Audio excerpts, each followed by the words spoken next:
講到深水埗，大家腦入面第一時間浮現嘅係咩？係黃金電腦商場嗰陣毒男味，定係鴨寮街嗰啲電子零件？其實好多人去深水埗係為咗嗰碗所謂神級嘅車仔麵，但係最近呢間被封為深水埗名物嘅老字號，竟然捲入咗一場屎味風暴，搞到成個網絡沸沸揚揚。今時今日喺香港食碗車仔麵，分分鐘要俾中環價，仲要忍受嗰種好似欠咗佢債咁嘅服務態度。到底係我哋呢啲食客太過犯賤，定係呢啲老字號已經行入咗一條不歸路嘅死亡螺旋？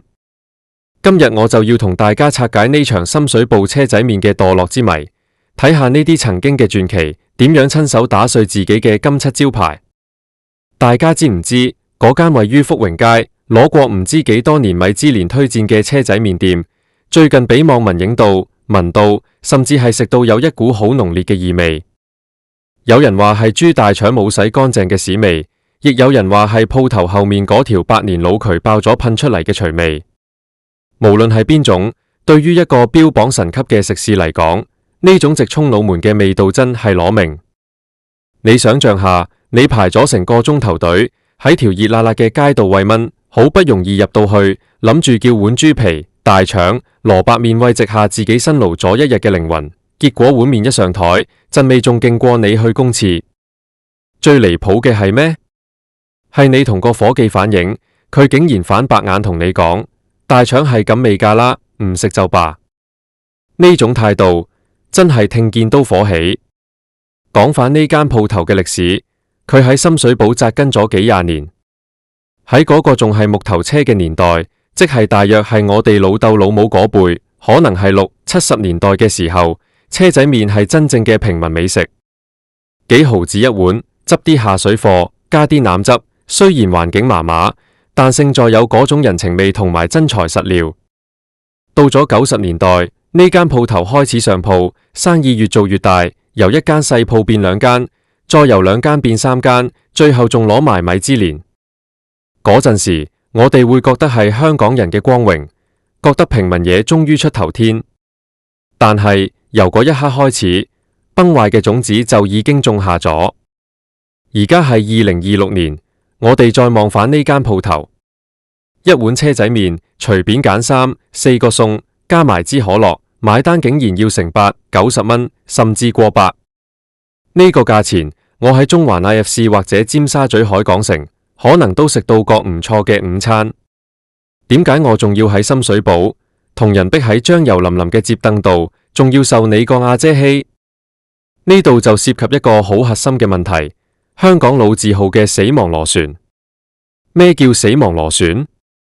第一步就係名氣紅利，因為以前做得好，累積咗口碑，再加上媒體、旅遊書，甚至係而家嘅小紅書、IG 瘋狂推廣，令到客源源源不絕。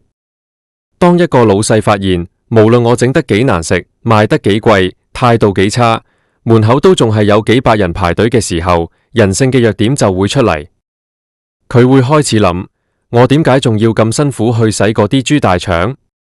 點解仲要用新鮮貨？用急凍貨都一樣有人食啦。於是質素開始下跌。第二步就係租金壓力同埋擴張野心。呢啲老字號出咗名之後，地產商就會嚟敲門，或者老細自己想賺到盡，於是就不斷開分店。開分店需要錢，請人需要錢。租金又年年加，為咗維持利潤，佢哋唯有加價。加價唔緊要，如果你維持到水準，香港人其實好肯使錢。問題係佢加價嘅同時，為咗慳成本，會換咗啲有經驗嘅老師傅，請一堆完全冇心裝載嘅外勞或者兼職，甚至係將啲食物加工程序外判俾大廠。咁樣一嚟，嗰種所謂嘅靈魂就徹底消失咗。第三步，亦係最致命嘅一步，就係傲慢。好多老字號嘅2代或者管理層，佢哋覺得自己係深水埗之王，覺得你哋呢啲食客係嚟朝聖嘅，佢哋完全聽唔入意見。你喺網上寫個負評，佢會覺得你係同行抹黑；你喺現場投訴，佢會覺得你係嚟搞事。佢哋唔明白喺呢個互聯網時代，建立明星可能要幾廿年，但係摧毀明星只需要一個屎味嘅貼文。講返嗰場屎味風暴，點解大家咁大反應？因為大家累積咗太耐嘅怨氣。大家回想下，呢幾年我哋去呢啲所謂名店食嘢，有幾多次係真正開心嘅？由你排隊嗰一刻開始，你就已經係處於一個卑微嘅位置。阿姐大聲呼喝你企埋啲，唔好塞住個門口。入到去要你同陌生人搭台，逼到膊頭碰膊頭。想慢慢睇下餐牌又俾人催，叫多張紙巾都俾人面色睇。呢種受氣文化，竟然被一啲人包裝成香港特色。我想講，呢啲唔係特色，呢係醜陋。2024年到2026年間，香港餐飲業經歷咗好大嘅洗牌，因為北上消費嘅熱潮，好多香港人寧願返深圳食嘢。點解？唔一定係因為深圳特別好食，而係因為人哋有尊嚴。人哋幾十蚊人民幣，有冷氣，有服務，有笑容，食物水準起碼穩定。對比之下，香港呢啲老字號仲係活喺20年前嘅美夢入面，覺得自己無可替代。呢種死亡螺旋嘅最後一環，就係當核心食客徹底失望之後，剩返落嚟嘅就只有嗰啲一餐性消費嘅遊客。當遊客都發覺唔對路嘅時候，呢間鋪頭就正式玩完。我哋再深入啲睇下呢啲神級配料，大腸係好多人嘅心頭好。以前嘅老字號真係會用粗鹽、生粉、白醋洗足幾十次，再用滷水慢慢熬。而家呢，好多係直接叫工廠貨，甚至係用化學藥劑去處理。嗰種所謂嘅屎味，好大機會係因為處理程序簡化咗，或者係為咗增加重量，冇將入面嘅肥膏同污糟嘢剔乾淨。再講豬皮，以前係要炸完再浸，浸完再煮，而家好多食落去一陣油益味，甚至仲硬棒棒。至於蘿蔔，更加係撞手神，有時苦到好似食藥咁，仲要多渣。咁樣嘅質素，收你15、20蚊一個餸，真係好過搶。好多人會話老字號係咁價啦，唔好要求咁多。我絕對唔認同。老字號之所以值錢，係因為佢承載咗歷史同工藝，而唔係承載咗污糟同無禮貌。如果你自命係神級，你就應該有神級嘅標準。如果一間鋪頭連基本嘅環境衛生、食材處理都搞唔掂，佢憑咩收中還家？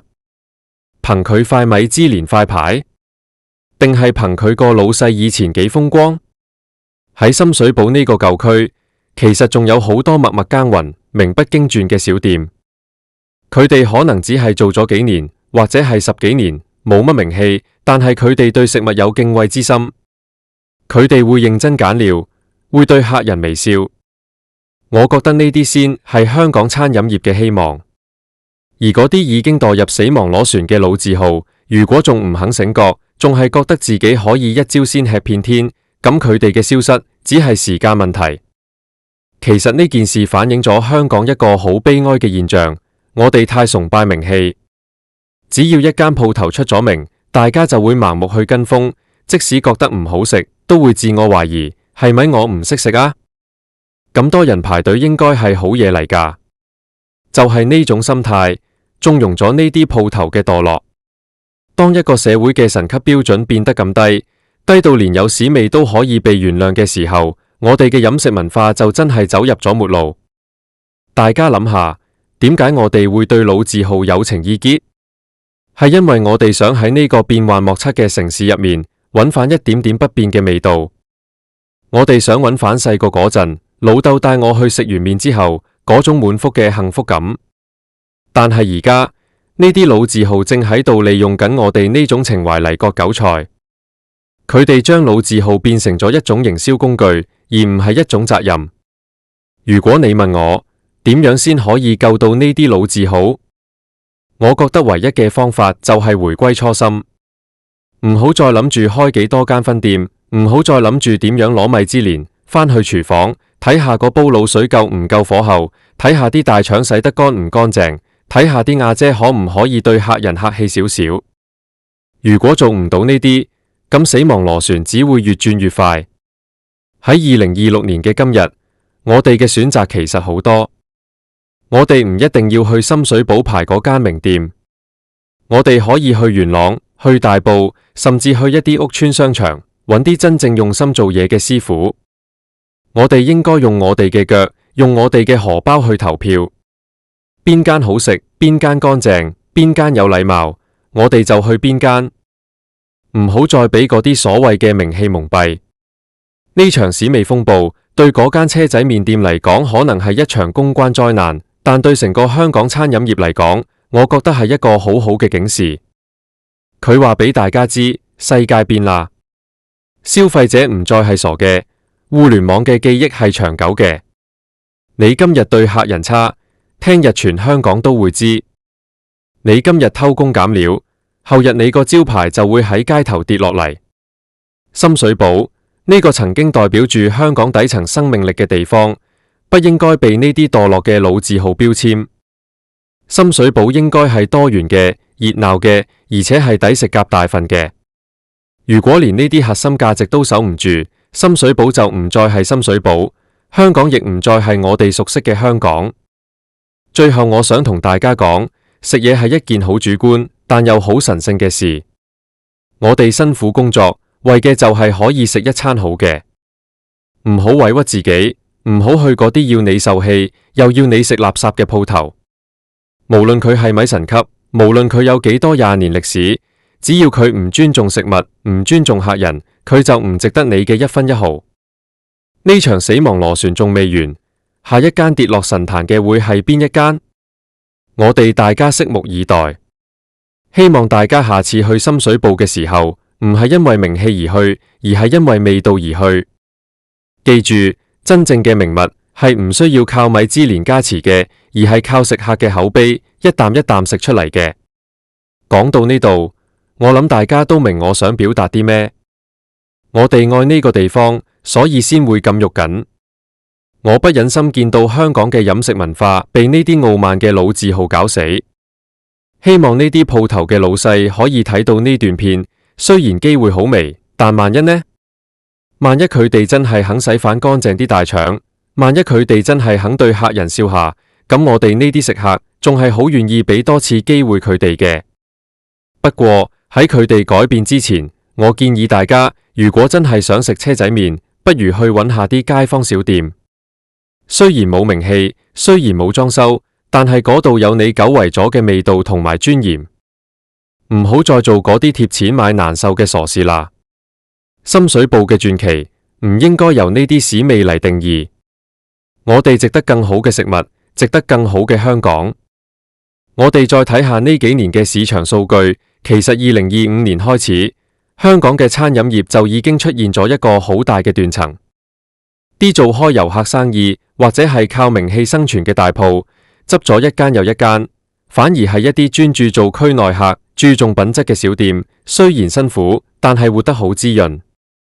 呢個就係市場嘅力量，呢個就係公義。大家有冇諗過，點解我哋以前食車仔麵會覺得好食？係因為嗰陣時嘅人真係用命去搏。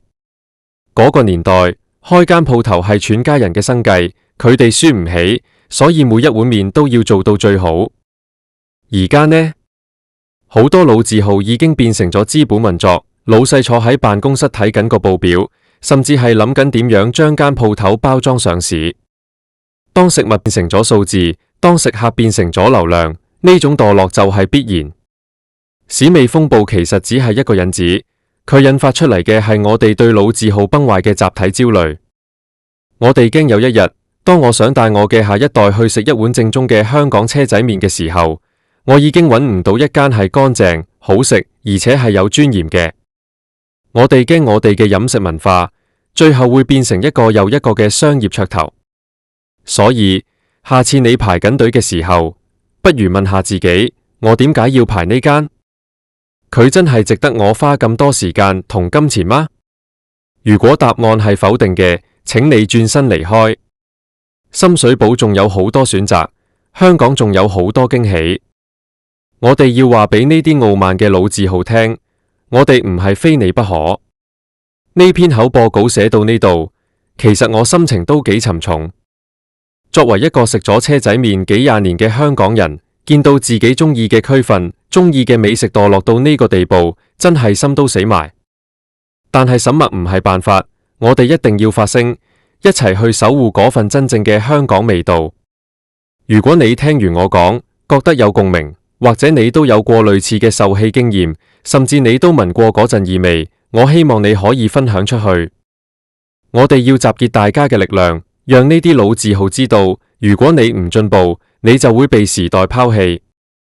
2026年係香港餐飲業重新出發嘅一年，我哋唔需要神級嘅標籤，我哋只需要一碗實實在在、乾淨衛生、收費合理嘅車仔麵。呢個要求好過分咩？我覺得一啲都唔過分。希望下次我再去深水埗福榮街嘅時候，聞到嘅係濃郁嘅腩汁香，而唔係令人反胃嘅異味。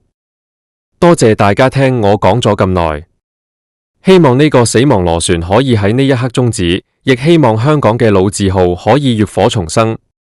我哋愛香港，我哋愛香港嘅美食，呢一點係永遠唔會變嘅，只係我哋唔想再被當成韭菜嚟割。